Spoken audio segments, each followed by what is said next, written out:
So I will be bringing out many mock tests before your JEE Mains 2023 April attempt. Okay, and pick up those chapters which are golden chapters. Suppose mathematical reasoning, there is always one question.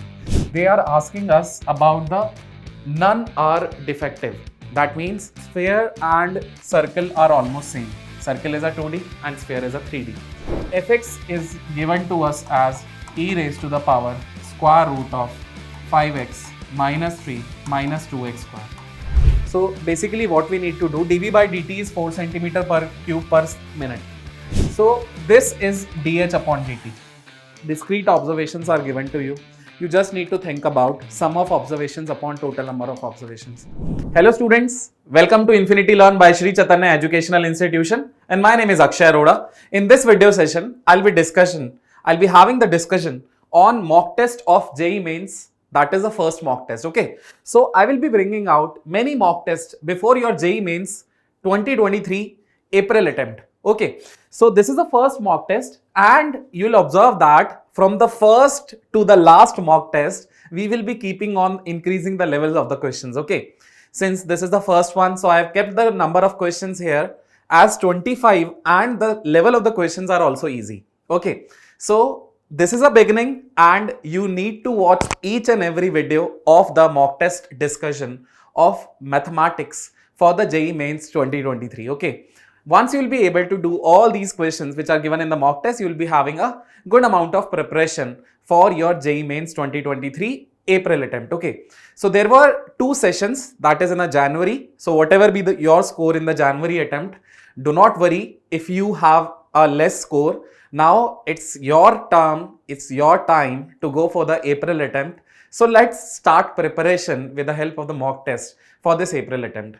I hope you all have done the course, but you need to have a lot of practice related to the paper, what all questions had to be coming in your April attempt examination, how the paper has been designed. So all these things will be learning with the help of these mock test discussion, okay? These are all not only about the questions and their solution discussion, these are about the strategies that you need to adopt while giving the examinations, okay? So once you have the paper in front of you, that very first impression with the paper should be absolutely perfect. First impression means, you should pick up those questions first of all which are very convenient for you to attempt it, okay? Suppose I am fit for the calculus, okay? I know that I have practiced a lot of questions in the calculus. So go for the calculus questions first of all, because I have a confidence in that. And pick up those chapters which are golden chapters. Suppose mathematical reasoning, there is always one question. Height and distance, there is one question. Statistics, one question. So these are the direct formula based chapters. And definitely if you will be trying these questions, definitely you will be doing this question with 100% accuracy, okay? Even if you have done a lot amount of practice from the chapter calculus, it might be a possibility that you are not able to attempt the question of the calculus in the main examination. But the question of mathematical reasoning, height and distances, limits and statistics, this is very easy. Matrix and determinant. So there is a possibility, huge possibility, that if you hit these questions from the chapter that I discussed recently, if you hit those questions, you will be able to do those questions with 100% accuracy. So try starting your paper with the golden chapter first of all, okay? Now let us start with the question paper.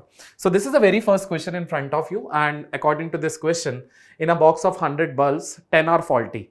The probability that the sample of 5 bulbs, in a sample of 5 bulbs, none are defective. Okay, so basically this is a question from the probability chapter, and we are working upon the solution of this. So basically they are asking us about the none are defective. That means out of these 5 bulbs, okay, none should be defective. That means there should not be any bulb which is defective. What is the probability of the defective? So success is 10 upon 100. That is 1 upon 10. Now the failure is 1 minus success. It will be 1 minus 1 upon 10, which can also be written as 9 upon 10. I hope this is also clear to you. Now the number of trials, n, will be written as 5. And I want 0 success because I want 0 defective bulbs. Okay, because I have considered the success to be defective. This is defective. and I want 0 defective. So required probability. This is a question from the Bernoulli trials. Required probability will be 5C0, success raised to the power 0 and failure raised to the power 5. Now what is the value for 5C0? It is 1. P raised to the power 0, it is also 1. And Q raised to the power 5 will be written as 9 upon 10 raised to the power 5. So 9 upon 10 raised to the power 5 is the answer of the required probability, which is given in the option B. Hence option B will be the final answer. I hope you all are able to understand how we got the solution of this question. So that is why we are moving to the next question. Here we have 2 times sec 2 alpha is equals to 10 beta plus cot beta. Then one of the values of alpha plus beta is equals to what? We need to determine this. So how will I be able to solve this question? So basically this question belongs to the chapter trigonometry, and this is very simple. What we can do here, we can write here 2 upon cos 2 alpha. Here it will be 10 alpha, and here we can write it as 1 upon 10 beta. Sorry, 10 beta and 1 upon 10 beta. So this can be written as 2 upon cos 2 alpha. Here it will be 10 square beta, and then it is plus 1 and whole divided by 10 beta. Now we will be reciprocating it. It will be cos 2 alpha, and here it will be 2 10 beta upon 1 plus 10 square beta. So what I can observe here, this can be written as sine 2 beta, because the right hand side is a formula for the sine 2 beta. And this sine theta can be written as cos 90 minus theta. And here in the left hand side, we have cos 2 alpha. So what we can observe, if I equate these two, because I need to get the one of the values of alpha plus beta. There are many values of alpha plus beta that I can generate, but one of the values among this I need to generate here. So what I'll observe, I'll just compare these two angles. So if I equate 2 alpha is equals to pi by 2 minus 2 beta, then I will be able to get the value of twice of alpha plus beta is equals to pi by 2, and hence the value of alpha plus beta can be written as pi by 4. So pi by 4 is given to us in the option C. Hence option C will be the final answer for this particular question. I hope you are able to understand how we got the answer of this question. Moving ahead to the next question. Here is a question from the chapter binomial theorem, and this is related to the properties of the binomial coefficient. Have you ever heard about this formula?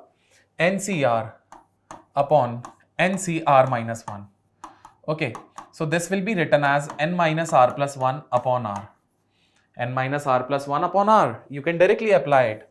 Moreover, if you do not remember this formula, you can just simplify NCR formula, that is n factorial upon r factorial upon n minus r factorial, and NCR minus 1 formula.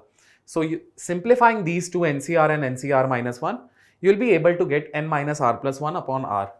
So here what we need to do, we will be writing here n minus r plus 1 upon r, and this is being multiplied with r, and there is a summation to it, that is summation of r is equals to 1 to 5. I hope this is also clear to you. Now this r and r both are getting cancelled, and we are left with n minus r plus 1 summation r is equals to 1 to 5. Now what should be the value of this expression? So basically let us try to simplify it. Here we first of all put the value of r as 1. If I try to put the value of r as 1, it will be n minus 1 plus 1. Then I will be putting the value of r as 2. So it will be n plus 1 minus 2. Then r as 3. So it will be n plus 1 minus 3. And then n plus 1 minus 4. And then n plus 5, n plus 1 minus 5. Or we can also apply directly summation to this r. So basically n plus 1, how many times is it coming? It is coming 5 times. So it is 5 times n plus 1. And minus 1, minus 2, minus 3 up till minus 5. So the sum of all these expressions from 1 to 5 can be written as 15. Okay, so 1 plus 2, 3, 3 plus 3, 6, 6 plus 4, 10, 10 plus 5, 15. So here if I try to simplify it, it will be 5n plus 5 minus 15, which can also be written as 5n minus 10. If I take this 5 common, I'll be left with n minus 2. 5 times n minus 2 is given to us in the option B. Hence option B will be the final answer of this particular question. I hope you are able to understand how we got the answer of this question as option B. Now we are moving ahead to the next question. which belongs to the properties of the binomial coefficient, and this is also from the chapter binomial theorem. So here what we need to do, first of all, we'll be substituting the value of I as 1 into it. So 14C7 I am writing as it is, and then I am writing the value of I as 1. So if I put the value of I as 1, it will be 17 minus 1, 16, C6. Then I am putting the value of I as 2. So 17 minus 2, it will be 15 C6. And then I am putting the value of I as 3. 17 minus 3, it will be 14 C6. So have you ever heard about this formula? NCR plus NCR minus 1 is equals to N plus 1 CR. If you have heard this formula before, NCR plus NCR minus 1 is equals to N plus 1 CR. So you can apply this formula here. So what we can observe here, in the first and last, we'll be applying this because we want the same value of N. So this one and this one. So I am applying the same formula over here. So 14C6 and 14C7. So 14C7 plus 14C7 minus 1, that is 6, can be written as N plus 1 CR. So this will be equals to 15C7. So 15C7 and then 15C6 and then 16C6. So here what we can write, the sum of these two will be written as N plus 1, that is 16C7, and then we are left with 16C6. Then the sum of these two will be written as 17C6. So 17C7, sorry, 17C7, not 6, it will be 7. Now 17C7 is given to us in which option? It is given to us in the B option. Hence B option will be the final answer of this particular question. So in majorly we have used this formula, and using this formula I got the answer of this question, that is the option B. Now we are moving ahead to the next question, that is we need to find the angle between the two lines. Here we have the line number 1 and here we have the line number 2. And I want to get the angle between the line number 1 as well as the line number 2. Alright, so how will I be able to do this? So basically these two lines, according to the given information, here it is parallel vector as 2, 2, minus 1, and here it is 1, 1, 1, 2, 2. So these two lines are skew lines. And if I want to get the distance between the two skew lines, so the formula is A2 minus A1 dot B1 cross B2, and this is whole divided by modulus of B1 cross B2. This is whole divided by modulus of B1 cross B2. So let us first of all write the values for A1 vector and A2 vector. A1 vector is a position vector of a point which is lying on the line number 1. So here it is minus I, then it will be minus 3j, and then it will be plus 4k.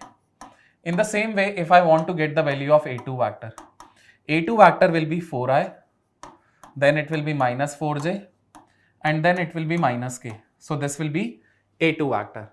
Now what we need to do, I need to get the value for A2 minus A1. So this will be 4 minus of minus 1, that is 5i. Then minus 4 minus of minus 3, minus 4 plus 3, it will be minus j. And then minus 1 minus 4, it will be minus 5k. So this is the value for A2 vector minus A1 vector. Next, we want to get the value for B1 vector cross B2 vector.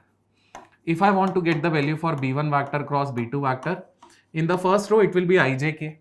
Then B1 vector will be written as 2, 2, minus 1. And the B2 vector will be written as 1, 2, 2.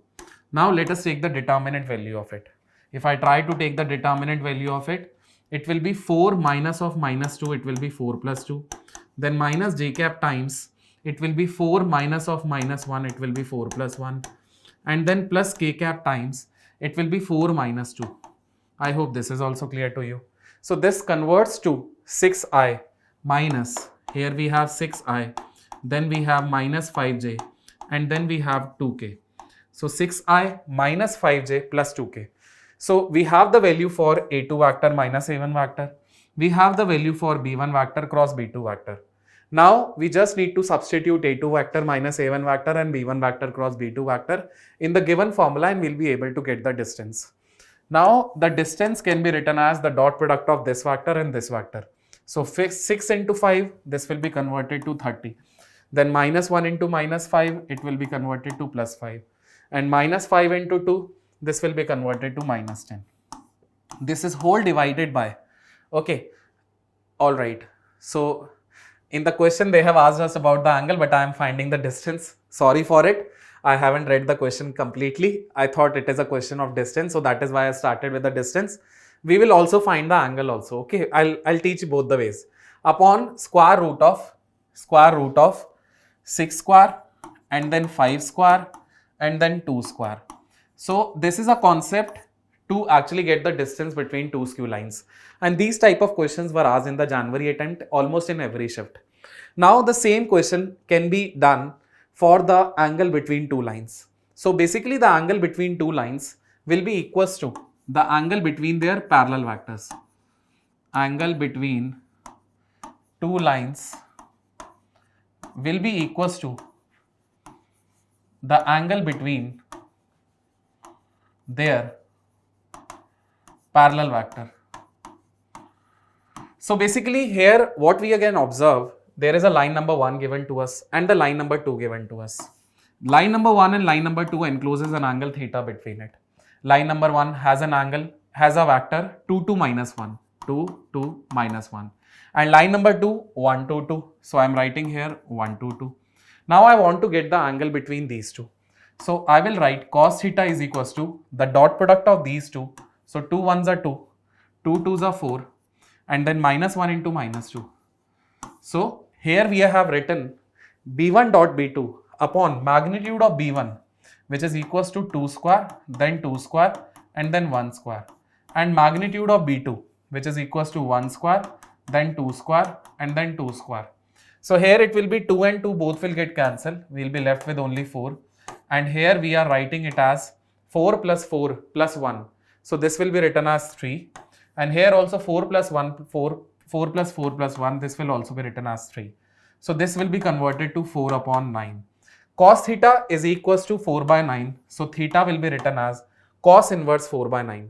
Now cos inverse 4 by 9 is given to us in the A option. Hence A option will be the final answer.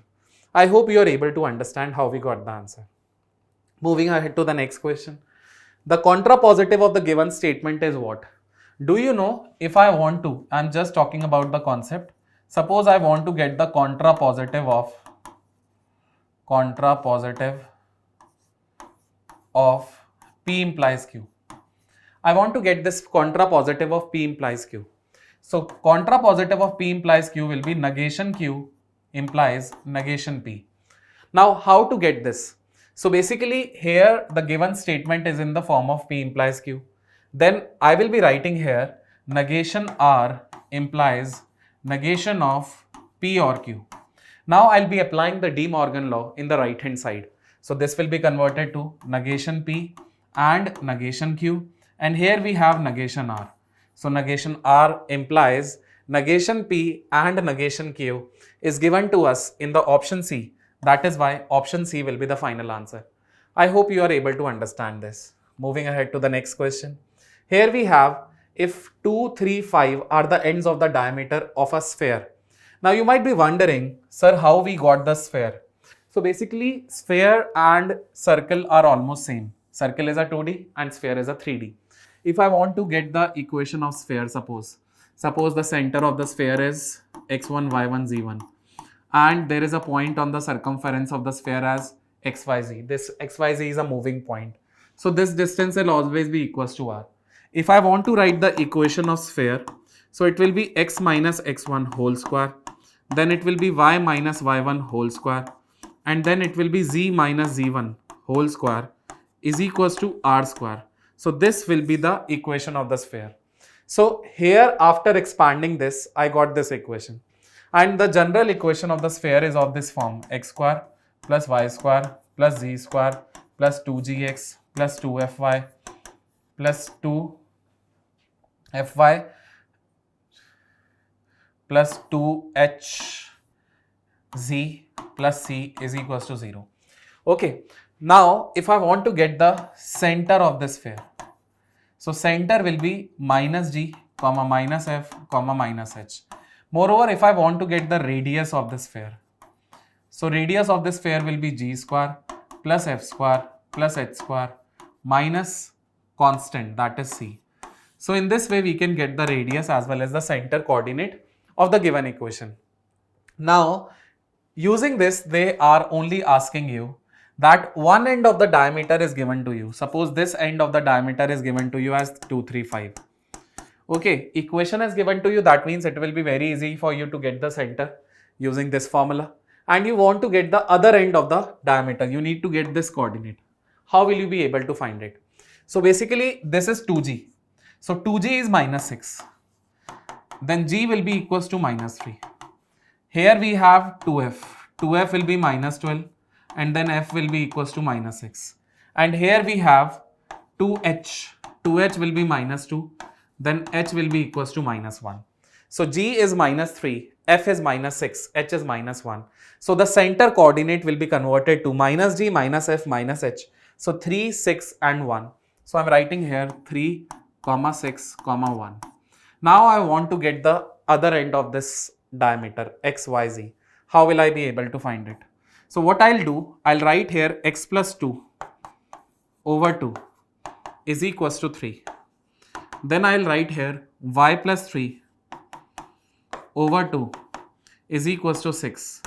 And then I'll write here z plus 5 over 2 is equals to 1. So using this equation, I'll observe that 6 minus 2 will be equals to 4.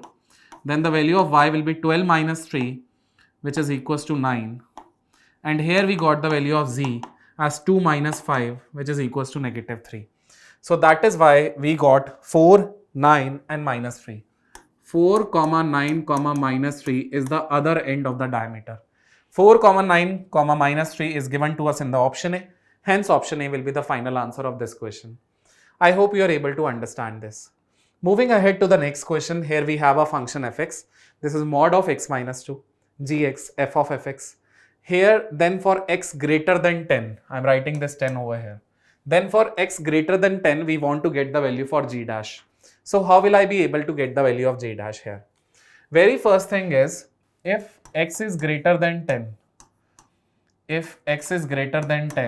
then function fx will be written as x minus 2.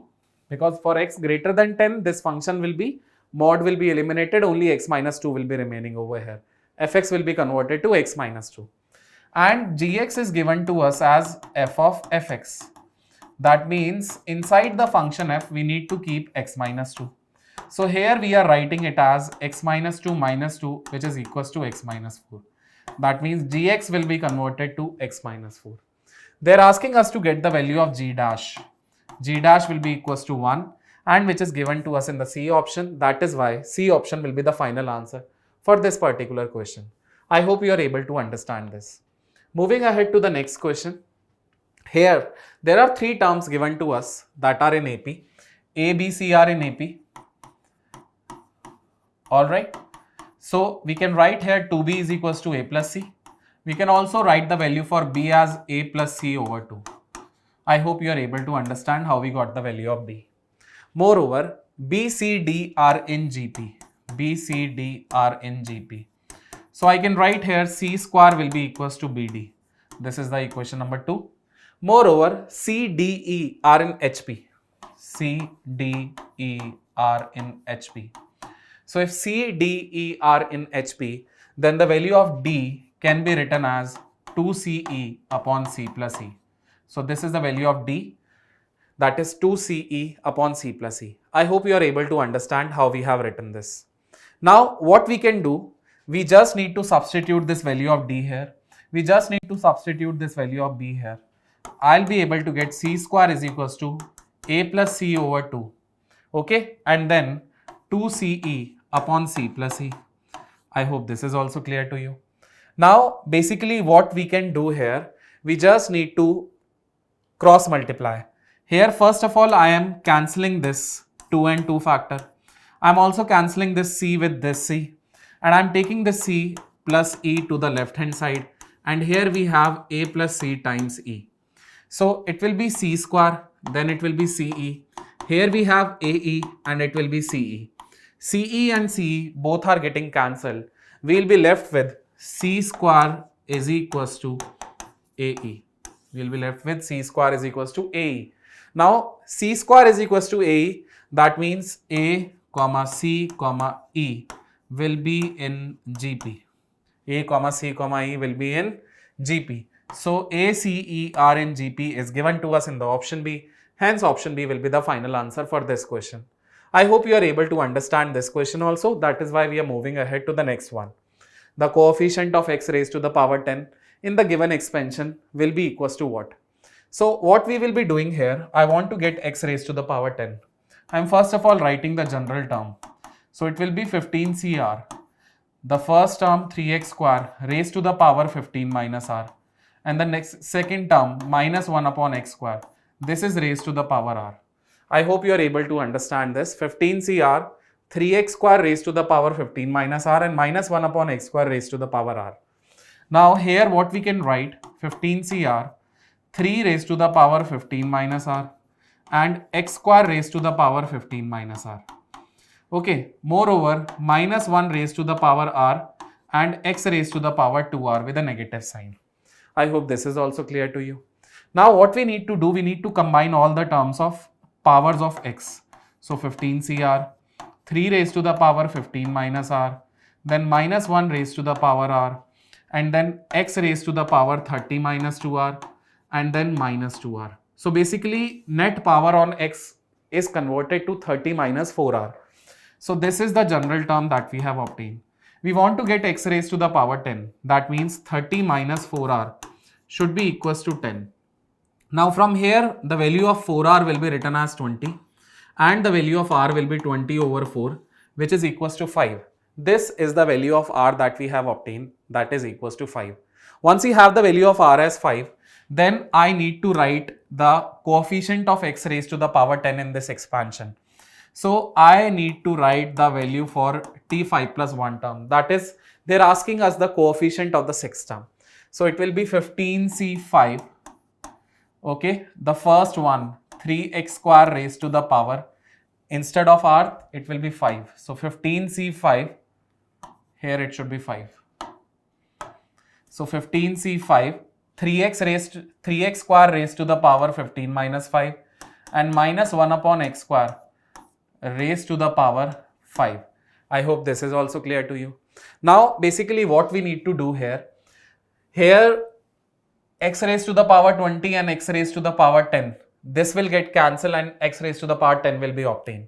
The coefficient is 15c5 times 3 raised to the power 10 and then minus 1 raised to the power 5. Due to this, we are obtaining minus 1. So minus 15c5, 3 raised to the power 10 is given to us in the option B. That is why option B will be the final answer. I hope you are able to understand how we got the option B as the final answer for this question. Moving ahead to the next question, the mean of the discrete observations. There are observations y1 to yn is given by which of the formula? So this is very easy. Basically, if discrete observations are given to you, you just need to think about sum of observations upon total number of observations. That is summation of yi upon total number of observations, that is n. In this way, we will be able to get the mean of the data. I hope this is also clear to you. Now moving ahead to dx upon x minus beta square root of x minus alpha beta minus x. How will I be able to integrate this function? So whenever we are getting square root of x minus alpha beta minus x inside the square root, okay, x minus alpha times beta minus x.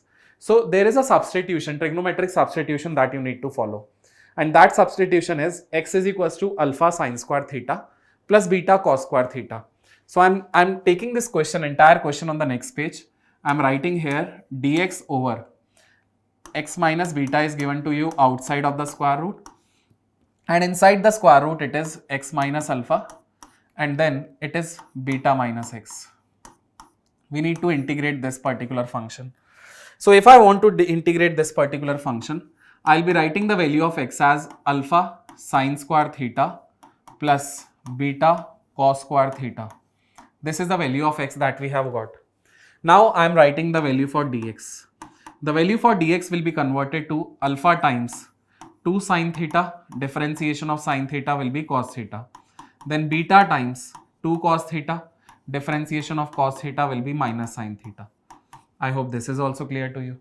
Now the value for dx will be written as 2 sin theta cos theta is present here also and it is present here also.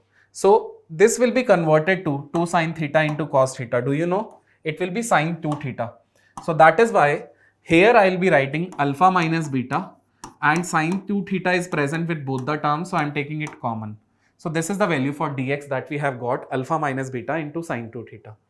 So this particular integration dx will be written as alpha minus beta into sin 2 theta, and then we have d theta also along with that, d theta. Okay. All right. Now in the denominator we have x minus beta. Here we have beta minus x. Here we have x minus alpha. So let us first of all find the values of these factors. What is x minus alpha? What is beta minus x? So basically if I have x is equals to, okay, I'm using the previous page, okay. If I have x is equals to alpha sin square theta plus beta cos square theta, suppose if x is equals to alpha sin square theta plus beta cos square theta. So I can write here, instead of sin square theta, I can write here 1 minus cos square theta, and this is beta cos square theta already written. This is the value of x. So what we can do, the value of, if I open this bracket, it will be alpha into 1 alpha. So value of x minus alpha will be written as alpha cos square theta is in negative and beta cos square theta is in positive. So I am taking this cos square theta common. I will be left with beta minus alpha into cos square theta. This is the value for x minus alpha. In the same way, I want to get the value for beta minus x. If I want to get the value for beta minus x, how will I be able to get it? So basically here I have x is equals to alpha sin square theta, then I have beta cos square theta. Instead of cos square theta, I am writing 1 minus sin square theta. So alpha sin square theta, then beta times 1 minus sin square theta. So this is x. So what we can do, alpha minus beta sin square theta, all right, and here we have x minus beta. So we got the value of x minus beta. We also got the value of x minus alpha, and we'll be using these values here in the question. Here in the question we have x minus beta outside of the square root. X minus beta will be replaced with alpha minus beta into sin square theta. So I am writing here alpha minus beta into sin square theta, which is kept outside the square root. All right, now we have a square root, and then inside the square root it will be x minus alpha into beta minus x. X minus alpha will be beta minus alpha cos square theta, beta minus alpha into cos square theta. All right, so this is x minus alpha, and beta minus x will be beta minus alpha into sin square theta. So here it will be beta minus alpha into sin square theta. I hope you are able to understand how to use this substitution. Now remember this, always remember this. Whenever we have x is equals to alpha sin square theta plus beta cos square theta, so instead of dx you need to replace this directly. Instead of x minus beta you need to replace it directly, and instead of x minus alpha you need to replace it directly. Okay, so you can remember this. Now here also we have beta minus alpha, here also we have beta minus alpha. I'll be taking this outside of the square root. Here we have cos square theta, here we have sin square theta, so it will be converted to cos theta sin theta. So it will be equals to alpha minus beta getting cancelled. All right, in the numerator we have sin 2 theta present. So this sin 2 theta will be converted to 2 sin theta cos theta. So I'm writing here 2 sin theta cos theta. Again we have sin square. All right, again we have beta minus alpha times, it will be cos theta into sin theta. All right, so what we need to do, cos theta getting cancelled with cos, sin theta getting cancelled with sin. So ultimately we have 2 upon sin square beta minus alpha. So basically what we can do, we can take this 2 upon beta minus alpha by outside. Okay, and we will be left with cos x square theta d theta. Integration of cos x square theta will be written as minus cot theta plus c. And here we have 2 upon beta minus alpha. Now this negative after the multiplication, it will be converted to 2 upon alpha minus beta. And here we have cot theta plus c. So basically we need to substitute the value of cot theta. And how will I be able to substitute it? So can I get the value of cot theta from here? Very easily. Because here we have x is equals to alpha sine square theta. And we have beta cos square theta. So can I get the value of cot theta from here? Yes. So I will be dividing the entire equation by sine square. Here we will have x 1 upon sine square will be written as cos x square. Here we will write alpha and here we will write cot square. We need to convert this entire equation into the trigonometric function cot. So cos x square will be written as 1 plus cot square theta. And here we have alpha, then we have beta, then it will be cot square theta. So let us try to bring all the cot theta to one place. So I am taking this alpha minus x over here and I am writing here x minus beta times cot square theta. Can I get the value of cot square theta? Very easily. It will be alpha minus x whole divided by x minus beta. So this is the value for cot square theta, that is alpha minus x whole divided by beta x minus beta. Now cot theta will be square root of it, alpha minus x upon x minus beta. So alpha minus x upon x minus beta with a square root and then plus c. Here we have 2 upon alpha minus beta. So this gives us the final answer of this question. So we can match up this particular answer with the question and we'll observe that this particular answer is given to us in the option A. Hence option A will be the final answer. Moving ahead to the next solution, there are two spheres given to us and we'll observe that this particular sphere and this particular square intersect in a plane, intersect in 5 points, do not intersect, and none of these. These are the 4 options given to us. So the very first thing is, whenever the circle or the sphere is given to you, you need to find the center of that. So here we will be finding the center as minus half, then it will be again minus half, then it will be again minus half. Moreover, if I try to find the center of this sphere also, it will be minus half, then minus half, and then minus half. So we are observing that these two spheres have the same center. If they have the same center, then they are known as concentric spheres. Concentric, equicentric or concentric spheres which have the same centers. So they are known as concentric spheres. And if they are same, if they are having or they are located at the same center, so they are known as the concentric spheres, and hence intersect in a plane, intersect in 5. So two concentric spheres are not intersecting. So that is why here we can write do not intersect, that is C option will be the final answer. I hope you are able to understand how we got the answer as C. Now we are moving ahead to the next question.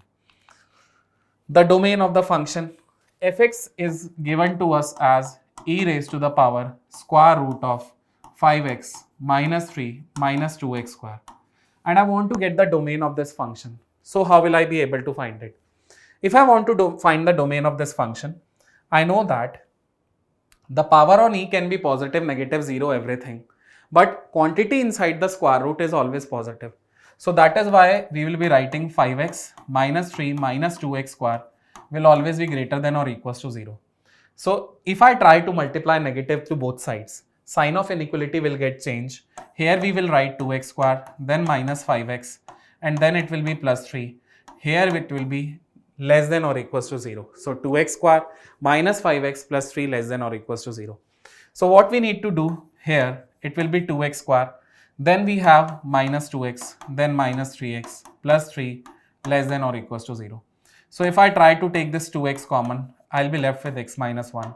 Then minus 3 common, x minus 1 less than 0. So here x minus 1 will be taken common and we are left with 2x minus 3 less than or equals to 0. So basically, if I plot this critical points on the number line, here we have 1, here we have 3 by 2. And if I talk about 0, so 0 minus 1 is negative, 0 minus 3 is negative, negative into negative will become positive. And here it is written as less than or equals to 0.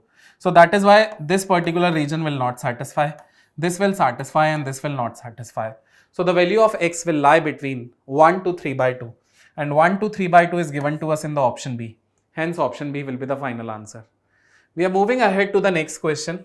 In the next question, there is a determinant given to us. The value of this determinant is 0. If there are 4 options, in the 4 options, we can have the answers. Okay, so how to actually do this question?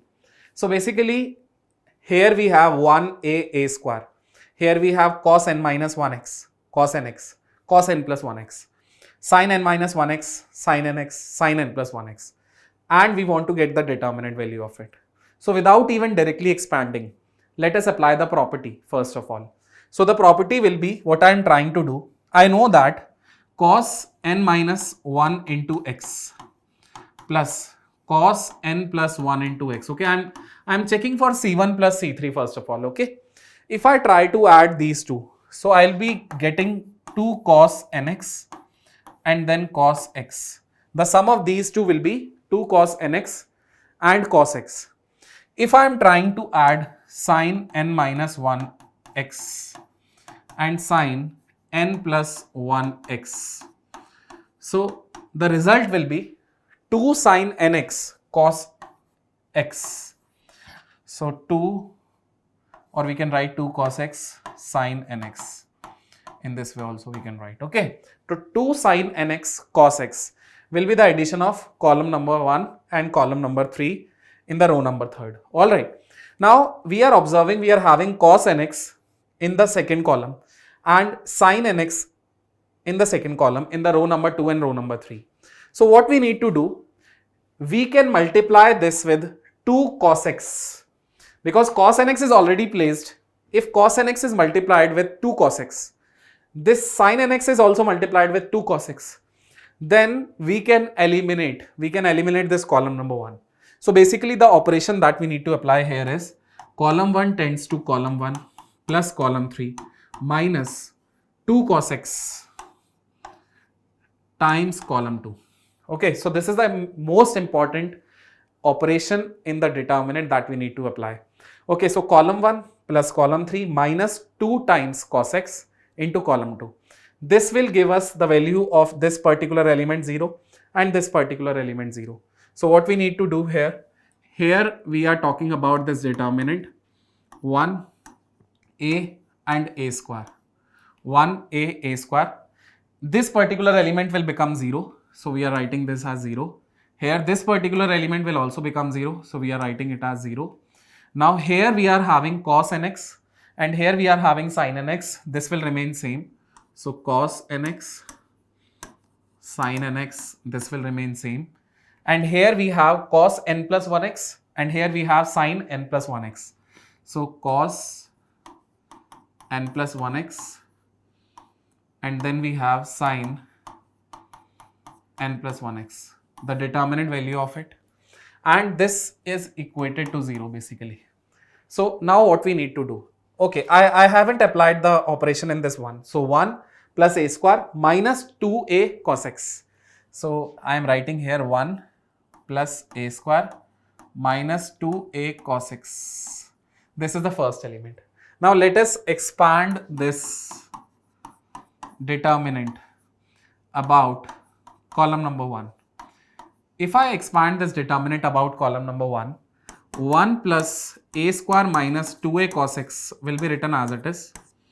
Now first row will be eliminated, first column will be eliminated. This into this minus this into this. So what we are observing, we are getting sin n plus 1 x minus nx. Okay, and here this is equals to 0. So we are observing 1 plus a square minus 2a times cos x is multiplied with sin nx and nx both are getting cancelled and we are left with sin x. So this is equated to 0. So if two quantities are equal to, the product of two quantities is equated to 0, then either this is 0 or this is 0 or both are 0. So from this, let us try to write first of all sin x is equals to 0. Let us also try to write 1 plus a square minus 2a cos x is equals to 0. So value of 2a cos x is equals to 1 plus a square, and hence the value of cos x will be 1 plus a square whole divided by 2a. 1 plus a square whole divided by 2a. This is the value of cos x. Okay. Now here we are observing that if I take this, is there any condition given to us on the a? Suppose either if I take this a positive or a negative. So 1 plus a square upon 2a will give me the value what? Suppose here what is the condition on a given to us? Listen to me. What is the condition on a given to us? So they haven't marked any condition on a, but what we can observe here that the cos x is 1 plus a square over 2a. If a is non-zero, okay, here a is non-zero, because if it is 0 then cos x will become not defined. So basically what I am observing, whatever be the value of a, if I substitute here, suppose if I substitute the value of a as plus 1, so it will be converted to cos x will be converted to 1 plus 1 upon 2. I hope you are able to understand this. Moreover, if a is not equals to 1, suppose if a is not equals to 1, because I have substituted the value of a as 1. Now if a is not equals to 1, suppose a is 2, so 1 plus 2 square upon 2 into 2, so that will be a greater than 1 value. So what I am telling you here, if a is not equals to 1, then 1 plus a square upon 2a is greater than 1, and cos x cannot be greater than 1. Cos x cannot be greater than 1. So for this particular expression, 1 plus a square upon 2a is valid for only some values of a, that is for a is equals to 1. Even if I take the value of a as half, then also it will not be valid. So due to this reason, this particular answer will not be the answer. Sin x is equals to 0 will be the final answer, which is given to us in the option A. Hence option A will be the final answer. You can get confused with this question because you are getting two answers. Cos x is equals to 1 plus a square upon a, 2a is also present in the option D. But this is not the right answer. This is not the solution, because this is for a not equals to 1, this is always greater than 1. And the value of cos x is not greater than 1. That is why. Okay. So we are moving ahead to the next question. Here AB is equals to 0. There are two matrices A and B. The product of A and B is equals to 0. Then for the matrix A and the matrix B, theta minus phi is what? These are the four options given to us. So basically what we need to do here we have a matrix A and here we have a matrix B, and I need to deal with the product of A and B. So how will I be able to deal with it? So cos square theta, cos into sine, sine square theta. This is a matrix A. Cos square theta, cos into sine, cos into sine, and sine square A. This is the first matrix. This is A matrix. Now B matrix, cos square phi, cos into phi. Only the difference is the angle. Cos square phi, cos phi into sine phi. Then here also it will be cos phi into sine phi. And here we have sine square phi. Now let us try to do the multiplication of these two. If I multiply both of these, so it will be cos square theta, cos square phi. Then this into this plus this into this. It will be cos theta, cos phi, sin theta, sin phi. This is the first element in the product matrix. Again, first row, second column. It will be cos square theta, cos phi, sin phi. Then cos theta, sin theta into sin square phi. Cos theta, sin theta into sin square phi. First row, second column. Then second row, first column. cos theta sin theta into cos square phi, then plus sin square theta into cos phi sin phi. Again, second row, second column, cos theta sin theta, cos phi sin phi, plus sin square theta into sin square phi. So this is a matrix being obtained in the product. Now what can you take the common? So here we can take cos theta cos phi, okay, in the first element. Here also we can take cos theta. Here we have cos theta sin square phi.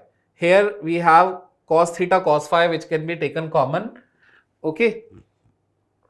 But in this particular expression, we can only take common as cos theta sin theta, or we can also take it as common as sin theta sin phi.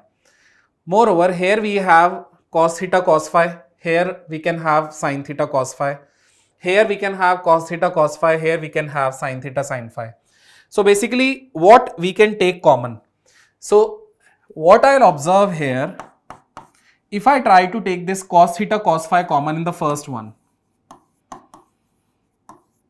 so I'll be left with cos A cos B plus sin A sin B. So that can be written as cos A minus B. This is the first element. In the second element, if I take the common cos theta sin phi, if I take common cos theta sin phi, so I will be left with cos theta cos phi plus sin theta sin phi. So here we will be left with cos theta minus phi. I hope this is also clear to you. Now if I try to take this sin theta common as well as cos phi common. So I am taking sin theta and cos phi common. So sin theta and cos phi common, it will be cos A cos B plus sin A sin B. So it will be cos A minus B. And here I am taking sin theta common and sin phi common. So sin theta sin phi, after taking common, I will be left with cos A minus B. I hope this is also clear to you. So this is a given matrix. Now what we need to do? I need to take this common. Cos theta minus phi will be taken as common. Now inside the matrix, I will be having cos theta cos phi. Then I will be having cos theta sin phi. Then I will be having sin theta cos phi. Then I will be having sin theta sin phi.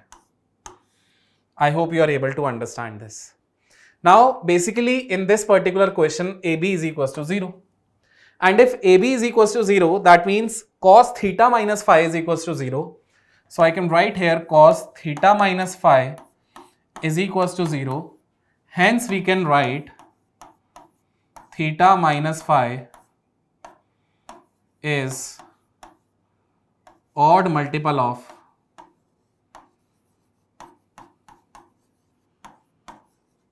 theta minus phi is odd multiple of pi by 2. So theta minus phi is an odd multiple of pi by 2 is given to us in the A option. Hence A option will be the final answer. I hope you are able to understand this. We are moving ahead to the next question. Here we have f dash is equals to x minus 1, x minus 2, x minus 3. Then fx is monotonically increasing in which interval? In which interval we can say that fx is increasing? So basically what we need to do, here we have f dash is equals to x minus 1, x minus 2, x minus 3. Okay. Now we need to check the nature of this f dash. So here I am plotting the critical points first of all, and I am checking for 0. Suppose I substitute the value of x as 0, negative, negative, negative. This will be negative region. This will be positive, this will be negative, and this will be positive. Wherever f dash is positive, in those region, fx will be monotonically increasing. So fx is monotonically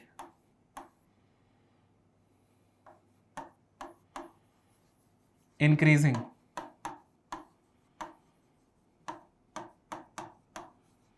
in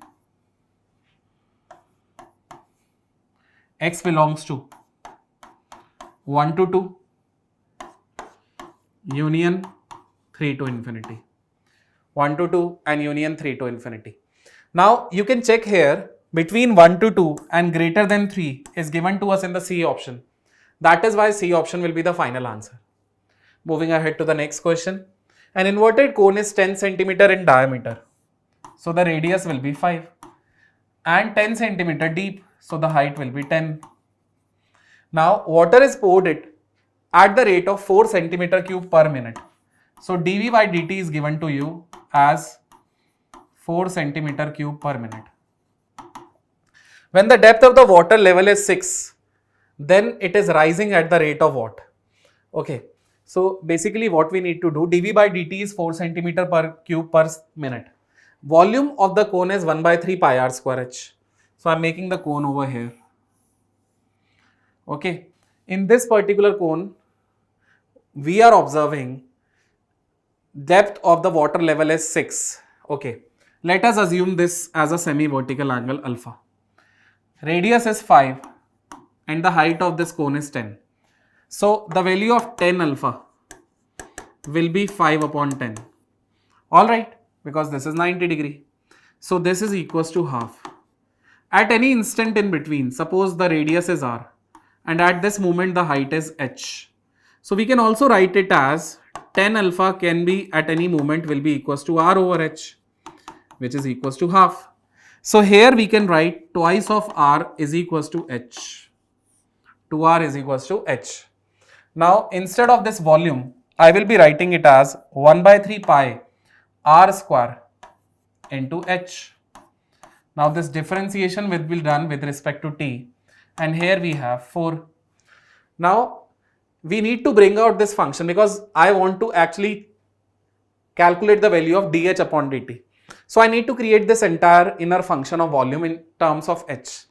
So value of r will be written as h by 2. I am writing here h by 2. 1 by 3 pi is a constant and here it will be h by 2 whole square into h, and the differentiation of this function will be done with respect to time. So 1 by 3 pi I am writing as it is, and differentiation of h cube, see 1 upon 4 will be taken outside and differentiation of h cube will be 3h square dh upon dt. This is equals to 4. Now it is very easy for us to get the value of dh upon dt. How will I be able to get it? I know that at any instant the height is 6. So I will be substituting the value of h as 6 over here. So I will be observing 1 upon 12 pi. This 3 and 3 are getting cancelled. So pi upon 4 into h square. So h is 6. So 36 upon 4, this will be 9. 9 pi dh by dt is equals to 4. So dh upon dt will be equals to 4 over 9 pi. 4 over 9 pi. So this is dh upon dt. Now if I look into the options, I am observing that they are given that in every option, what they have given, centimeter cube per minute. So when the depth of the water is this, then it is rising at the rate of that. So basically centimeter cube per minute is always the volume. So in the option it should be always centimeter per minute. This will not be centimeter cube, because if they are asking about the volume rate is already given. They are asking about the height rate, that is the rate of change of height. So dh upon dt is 4 upon 9 centimeter per minute, which is given to us in the option D. So that is why option D will be the final answer of this particular question. I hope you are able to understand how we got the answer of this question. So that is why we are moving ahead. Now let us move to the next question. Here is another question in front of us. 3 persons A, B, C throw a die in succession. The one getting 6 wins.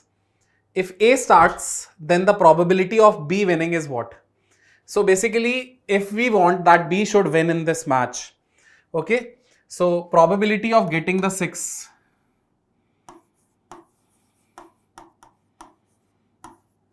is 1 over 6 and probability of not getting 6, So basically here what we need to do, 1 over not getting 6, this will be 5 by 6. I hope you are able to understand this. Alright, now what we need to do, if A starts, then the probability of B winning be what? So A loses, B wins and C loses. Okay, A loses, B wins.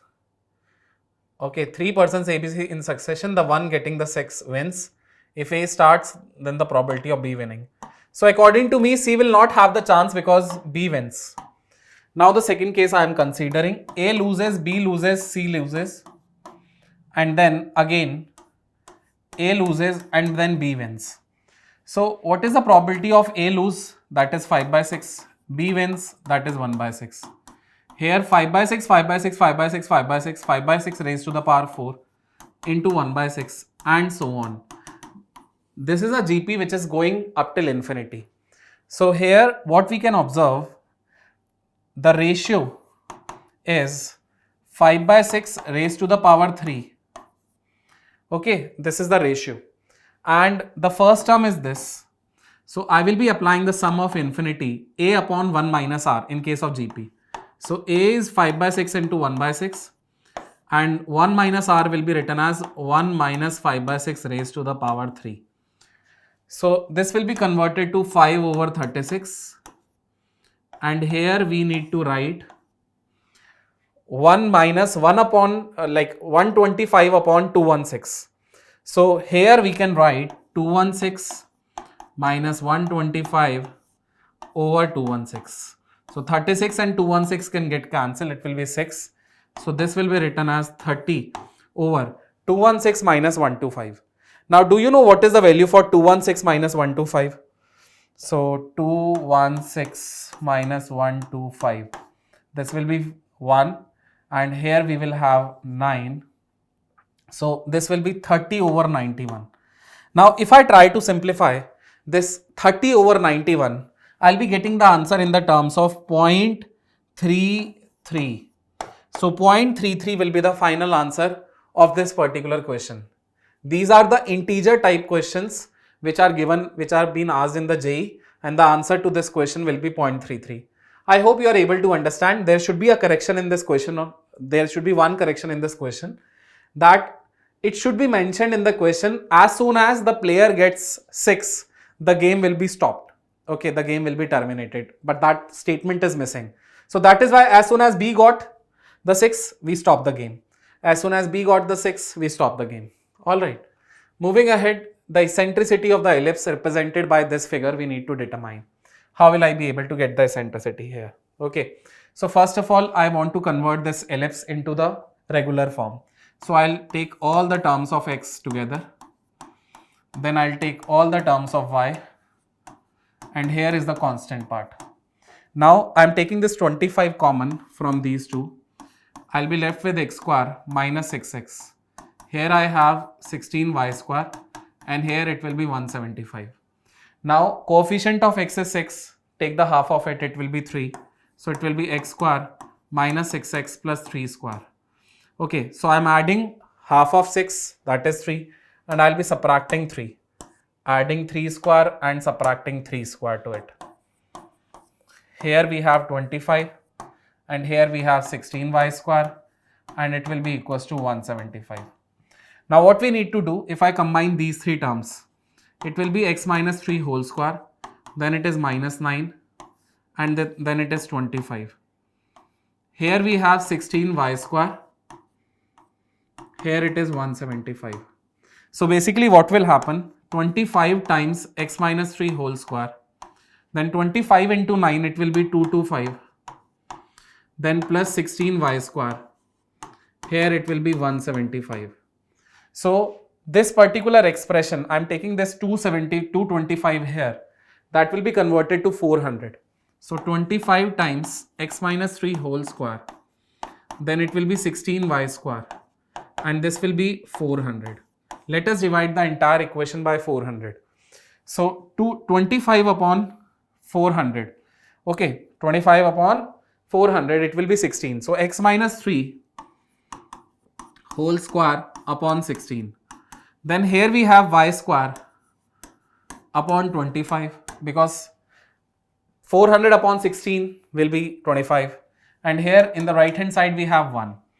If I want to get the eccentricity of this, it will be 1 minus b square over a square, which is equals to 1 minus b square over a square. Okay. Now, since we are observing this type of a ellipse is having the value of b square as 16 and the value of a square as 25. So 25 minus 16, it will be 9 over 25. Eccentricity square, e square is 9 over 25. So the value of e will be written as 3 by 5. The value of e will be written as 3 by 5. So the answer to this question will be 3 upon 5. And if you want to convert this eccentricity 3 upon 5 in terms of point, you will be writing it as 0.6. I hope you are able to understand this. Moving ahead to the next question. This is a sum of the sequence which is pi raised to the power 4 upon 90. Then the value of this expression is what? So we need to get the value of k here. Okay. So how will I be able to deal with it? I think it should be 4. Pi raised to the power 4 upon k. So basically I want to get the 1 power 4, 3 power 4, 5 power 4. And I have 1, 2, 3, 4 up till infinity. So let us separate out odd terms. 1 upon 1 raised to the power 4 in this particular series, okay. Then it will be 1 upon 3 raised to the power 4, 1 upon 5 raised to the power 4 and so on. Then I am separating out the even terms. 1 upon 2 raised to the power 4, then 1 upon 4 raised to the power 4, 1 upon 6 raised to the power 4 up till infinite terms. And here we have pi raised to the power 4 whole divided by 90. So what we need to do? So basically what I will observe, here we have the sum of odd terms that we need to determine. And in this particular series, if I take 1 upon 2 raised to the power 4 common, if I take this 1 upon 2 raised to the power 4 common, so I'll be left with 1 upon 1 raised to the power 4, 1 upon 2 raised to the power 4, 1 upon 3 raised to the power 4 and so on, is equals to pi raised to the power 4 upon 90. And here we are left with the required series sum. 1 upon 1 raised to the power 4, 1 upon 3 raised to the power 4, 1 upon 5 raised to the power 4 and so on. This is a required series sum. Alright. So I am writing here 1 upon 3 raised to the power 4. Alright. Now what we need to do, this particular sum is equals to pi raised to the power 4 upon 90. So I am writing here 1 upon 16, then pi raised to the power 4 upon 90. Here we have the required series whose value we need to determine.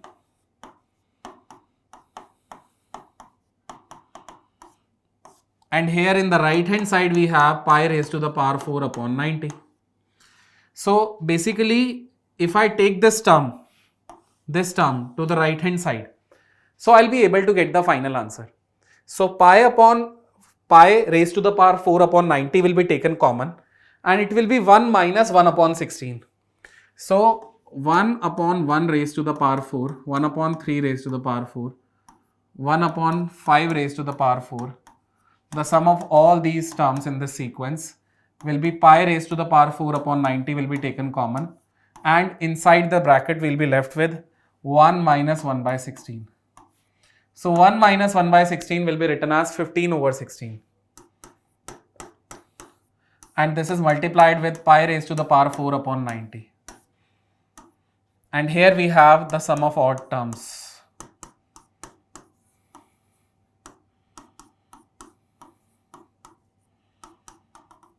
Alright. So the answer to this question will be, they have asked us the value of k.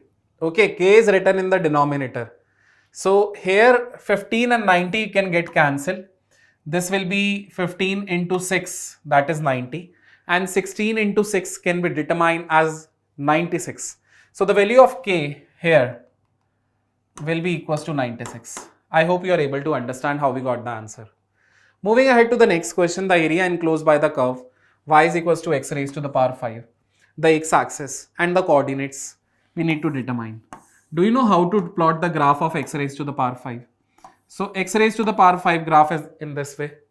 We have x is equals to 1, we have x is equals to minus 1. I want to get the area between this region. Now area enclosed by this curve, x-axis and the ordinates. So what I'll do twice of 0 to 1, x raised to the power 5 dx. It will be converted to x raised to the power 6 over 6, then 0 to 1 and twice. So this will be 2 times 1 over 6, which is again equals to 1 by 3. This can be written as 0.33. So the answer to this question will be 0.33. I hope you are able to understand each and every question that I discussed in this mock test. So thank you so much students for joining today's mock test session 1. Meeting you soon in the next mock test session 2. We'll be continuing these mock test series till our JEE examination. Okay, so better to have the glimpse of all the important questions, have the glimpse of the type of the paper that can be asked in the JEE Mains April attempt. So thank you so much guys for joining this session. Bye-bye. All the best for your JEE.